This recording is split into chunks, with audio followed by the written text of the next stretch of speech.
Selamat pagi pemirsa, senang sekali Indonesia hari ini kembali hadir menyapa Anda. Bersama saya Muhammad Fahrozi dan saya Rizky Dwi Saputri. Selama 20 menit ke depan, sejumlah informasi penting akan kami hadirkan untuk Anda. Di antaranya,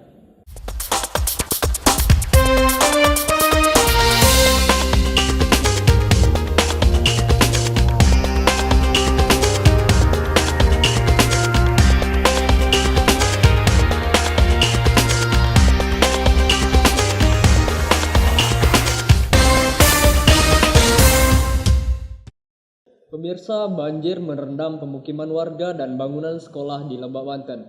Para siswa harus menanggalkan alas kaki untuk berangkat ke sekolah. Guyuran hujan deras selama 3 hari membuat aktivitas warga dan siswa terganggu. Salah satunya di Sekolah Dasar Negeri 34 Rangkas Bitung, Lebak, Banten.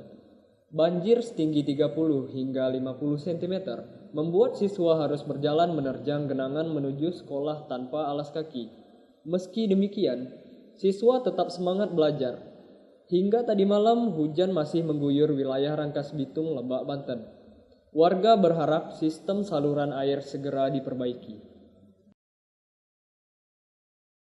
Presiden Joko Widodo meninjau proyek pembangkit listrik tenaga uap (PLTU-WAI) di Tulehu, Kota Ambon, Maluku yang mangkrak. Presiden Jokowi mengatakan saat ini kondisi kebutuhan listrik sangat mendesak di wilayah Tulehu, Kota Ambon. Pembangunan sejumlah pembangkit listrik di wilayah Tulehu, Kota Ambon, mangkrak sudah 6 tahun lamanya. Presiden menegaskan penggunaan bahan bakar batu bara untuk di wilayah tersebut sejatinya tidak benar, karena potensi panas bumi atau geotermal justru masih sangat besar di wilayah tersebut. Tetapi yang jelas kalau di sini memakai batu bara udah nggak benar. Harusnya pakai geotermal karena potensi di sini ada.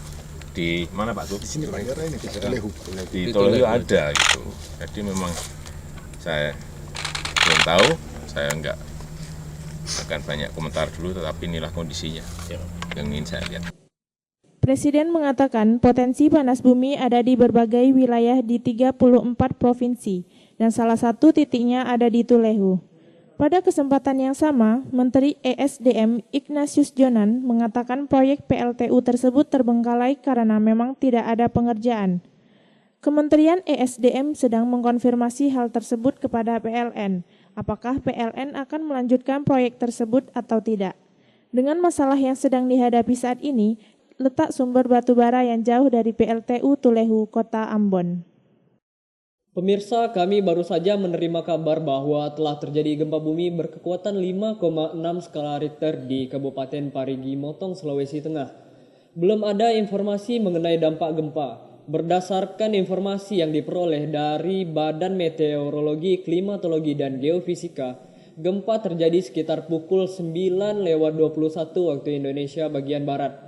Hingga saat ini belum ada informasi mengenai kerusakan atau guncangan yang dirasakan oleh warga setempat.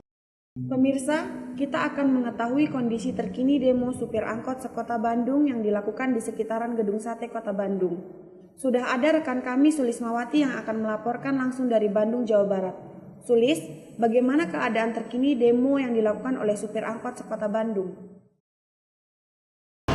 Ya, Rozi dan Rizky, aksi dari supir angkutan umum yang tergabung dalam Aliansi Moda Transportasi Umum Jawa Barat masih berlangsung di Gedung Sate Kota Bandung. Tadi memang sempat sekitar pukul 10:15 ada beberapa supir angkutan umum yang terprovokasi. Mereka membakar sejumlah spanduk layanan jasa transportasi umum berbasis aplikasi. Kemudian ada juga beberapa dari supir angkutan umum yang memaksa menerobos ke area gedung pemerintahan Provinsi Jawa Barat untuk bertemu perwakilan dari Provinsi Jawa Barat.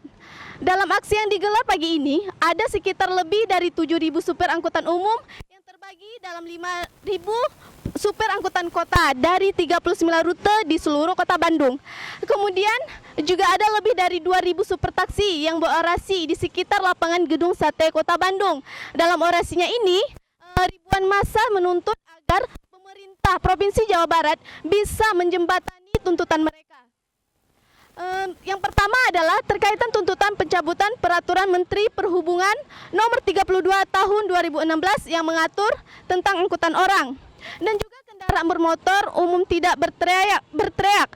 tidak dikembalikan lagi ke Undang-Undang Nomor 20 Tahun 2009 tentang angkutan umum dan juga lalu lintas, yang dimana di Undang-Undang Nomor 22 Tahun 2009 tersebut dikatakan bahwa yang dikatakan transportasi umum adalah kendaraan yang berplat kuning. Kemudian juga yang kedua, masa menuntut agar petugas kepolisian di sekitar Kota Bandung agar bertindak tegas dan menertibkan jasa transportasi umum berbasis aplikasi. Dan juga mereka mengklaim bahwa pemerintah diskriminatif karena tidak berpihak kepada mereka para supir angkutan umum yang berplat kuning. Untuk itu mereka sangat berharap sekali agar pemerintah Provinsi Jawa Barat dapat menjembatani ke pemerintah pusat terkait dengan pencabutan peraturan Menteri Perhubungan Nomor 32 Tahun 2016. Rozi dan juga Rizky. Masih bersama kami di Indonesia hari ini. Untuk sebagian orang, menantang nyali dari tempat tinggi memang bikin ketagihan ya Rizky. Iya Rozi, oleh karena itu muncullah wahana yang memacu adrenalin seperti berjalan di atas atap salah satu menara tertinggi di dunia. Bagi para petualang, berwisata tidak sekedar melongo dan menikmati tempat-tempat indah. Lebih dari itu, kepuasan justru datang dari ragam atraksi wisata yang dapat memicu adrenalin. Bagi pecinta tantangan, wahana Edgework harus masuk dalam daftar wajib. Terletak di Menara CN Tower yang tingginya 550 meter, Edgework menantang pengunjung berjalan di atap salah satu menara tertinggi di dunia. Pemandu akan menuntun pengunjung secara berkelompok untuk mengelilingi tepian atap dek observasi utama setinggi 356 meter dari tanah. Silahkan uji adrenalin Anda dengan berjalan di tepian dek yang lebarnya hanya 1,5 meter tanpa pagar pengaman. Meski tanpa pagar pengaman, jangan khawatir, soal keamanan akan tetap terjaga karena Anda akan dipasangkan tali pengaman sebelum mengelilingi atap menara ini. Sensasi menjejak di ketinggian ini bisa dirasakan dalam waktu 30 menit. Untuk lebih memicu adrenalin, pemandu akan menggilir pengunjung untuk menyandarkan badan keluar tepi, bahkan hingga menatap ke bawah bak sedang melayang di langit. Momen ini tak disia-siakan para wisatawan untuk berfoto di langit kota Toronto. Edgework adalah atraksi terbaru di CN Tower yang dibuka pada tahun 2011. Untuk tur selama 1,5 jam, biaya yang dipatok sebesar $175 Amerika atau sekitar 2 juta rupiah. Harga ini juga termasuk akses ke dek observasi lain di dalam menara, termasuk dek dengan lantai transparan. Dan pemirsa, usai sudah kami menemani Anda, selamat menikmati acara selanjutnya. Saya Muhammad Farozi. Saya Rizky Dwi Saputri, terima kasih, selamat berakhir pekan dan sampai jumpa.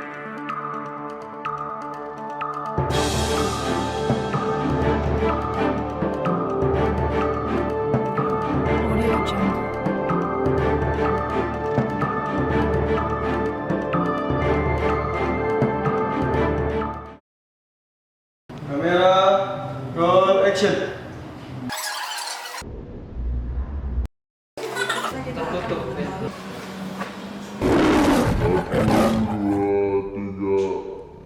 Oke, kita kelompok terakhir yang baik. Oke, thank you Rizky Akbar sudah membantu berjalannya berita. Semuanya. Iya, Rozi dan Rizky, aksi dari terkait tuntutan pencabutan peraturan Menteri orang